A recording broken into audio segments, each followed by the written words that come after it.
नमस्कार दोस्तों, जय महाकाल, जय माता शमशानी। आज की वीडियो में मैं मणि नाग कन्या की साधना दे रहा हूँ।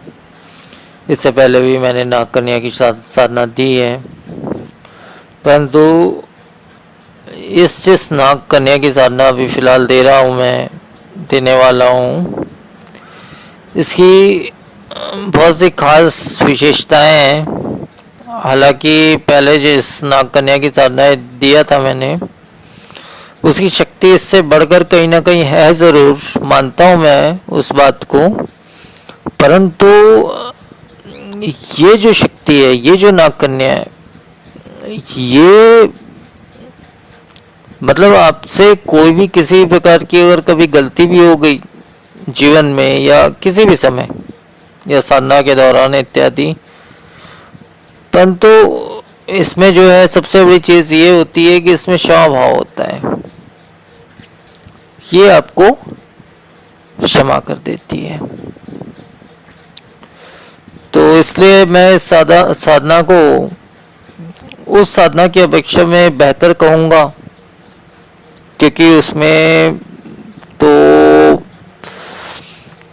माफ़ी वाली चीज़ कभी होती ही नहीं है। और अगर उस साधना में अगर आप गलती करते हो तो सज़ा अनिवार्य होता है। और एक नाग कन्या किस प्रकार की सज़ा देते हैं, शायद वो आप जानते होंगे। वो साधक का जान ले लेती है, सीधी बात है। तो परंतु ये जो नाग कन्या है वो आपको क्षमा प्रदान कर देती है, अगर आप कोई बड़ी से बड़ी गलती क्यों ना कर दो। तो ये एक बहुत बड़ी चीज़ है, बहुत बड़ा फ़ायदा है। इसके अलावा भी इस साधना के बहुत सारे फ़ायदे हैं होने के लिए। कुछ मुख्य फ़ायदे मैं आपको बता देता हूँ। जैसे दिव्य नागमणि ये साधक को प्रदान करती है।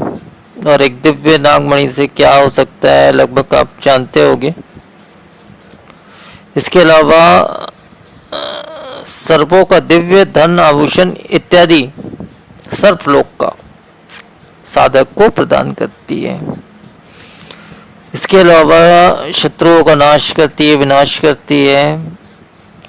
हर प्रकार के रोग का नाश करती है।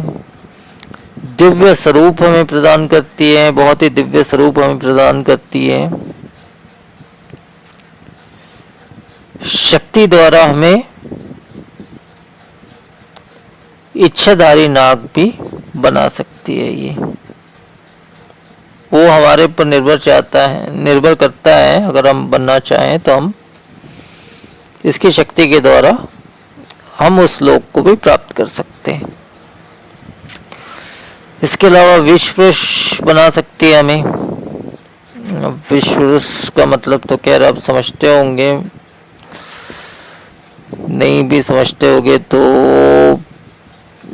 ऐसा होता है कि हम किसी को काटने या देख लें तो उसके अंदर विष समाहित हो जाता है, उसकी मृत्यु हो जाती है। तो ऐसा विष हमारे अंदर आ जाता है, उसे ही विश्ववश कहा जाता है। तो ये तो कुछ साधारण फायदे मैंने बताए। इसके अलावा भी बहुत से अलौकिक फायदे इस साधना से हमें प्राप्त होती है। अब ये साधना विधान मैं आपको बता देता हूँ। इस साधना को हम शुक्ल पक्ष के पंचमी की तिथि से हमको शुरू करना है, रात्रि 11 बजे। और दिशा हमारी पूर्व रहेगी, सफ़ेद रंग का आसन रहेगा और स्फटिक की भी सफ़ेद स्फटिक की माला रहेगी। उक्त मंत्र का हमको 11 माला पाठ करना है। सफ़ेद रंग का आसन रहेगा स्वयं के बैठने के लिए। और सुरक्षा घेरा तो लगा ही लीजिए, क्योंकि सांप इत्यादि अगर आप देखेंगे तो शायद आपको डर लग सकता है वगैरह वगैरह। तो सुरक्षा बंधन, शरीर बंधन, सुरक्षा घेरा लगा लें साधना के पूर्व। उसके पश्चात आपको ये साधना करनी है श्वेत आसन पर बैठ के, शुद्ध स्नान इत्यादि करके। मतलब आप जो भी भोजन करें न करें या जिस प्रकार से भी रहे, फर्क उससे नहीं पड़ता, लेकिन साधना के दौरान आपका मन इत्यादि कपड़े वस्त्र शुद्ध रहना चाहिए। इस बात का विशेष ध्यान रखें। तो अब पूर्व की दिशा में आपको श्वेत आसन में बिछाकर बैठना है। एक पात्र आपको लेना है, चांदी का पात्र हो तो और भी अच्छी बात है, नहीं है तो आपके पास कांसे का कोई भी पात्र ले सकते हैं। उसमें आपको कच्चा दूध रखना है, गाय का कच्चा दूध आपको रखना है, आधा किलो या जैसा भी पाव भर, उसमें कच्चा दूध आपको रखना है। और उसमें एक चांदी की अंगूठी डाल के रखनी है, अपने हाथ के नाप की चांदी की अंगूठी।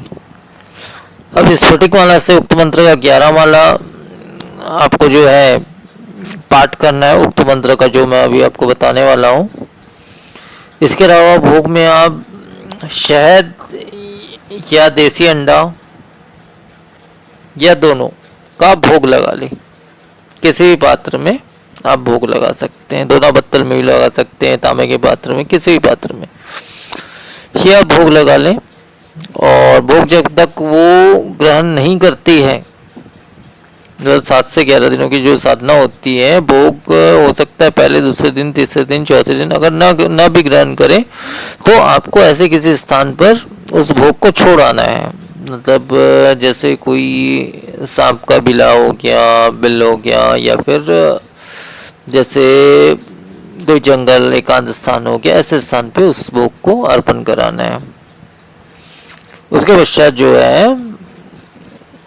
आपको स्नान इत्यादि करके भोजन करना है। तो इस प्रकार से आपकी साधना जो है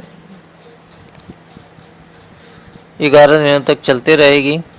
और 11 दिन से पहले लगभग 9 दिन के अंतर्गत इसका प्रत्यक्षीकरण आपको हो जाएगा। प्रत्यक्षीकरण होने के पश्चात प्रत्यक्षीकरण में देखिए होगा ये कि वो सबसे पहले तो सर्प रूप में आएगी, वो देवी जो है सर्प रूप में आएगी। तो आपको डरना नहीं है। अगर आप डर गए, आंखें बंद कर लिए, भाग गए, तो फिर ये कभी भी इसके आगे आपकी साधना नहीं पहुंच पाएगी, वहीं पे ख़त्म हो जाएगी। और साधना अधूरा छोड़ना मतलब हमेशा आपको सर्प के सपने आना इत्यादि प्रॉब्लम लाइफ टाइम बने रह जाएगी। तो आपको ऐसा नहीं करना है, बिल्कुल हिम्मत से उसका सामना करना है। और अगर ऐसा कोई सर्प अगर आपके सामने आता भी है तो देवी मैं आपको प्रणाम करता हूँ, और आपको अपने मंत्र का जाप कंटिन्यू करते ही रहना है जब तक वो एक सुंदर स्त्री रूप में या किसी भी स्त्री रूप में आपके सामने उपस्थित ना हो। जब वो स्त्री रूप में आपके सामने उपस्थित हो जाती है, उसके पश्चात जो है आपको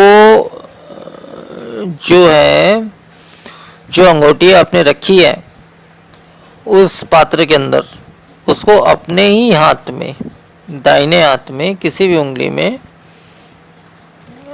पहन लेना है। उसके सामने उपस्थित होने के बाद उसके सामने ही, तो उसके बाद वो हमेशा हमेशा के लिए आपके वश में हो जाएगी जब तक वो अंगूठी आपके हाथ में है।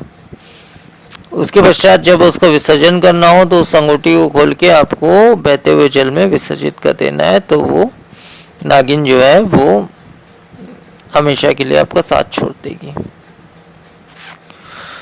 तो वो विशेष मंत्र मैं आपको बता देता हूँ।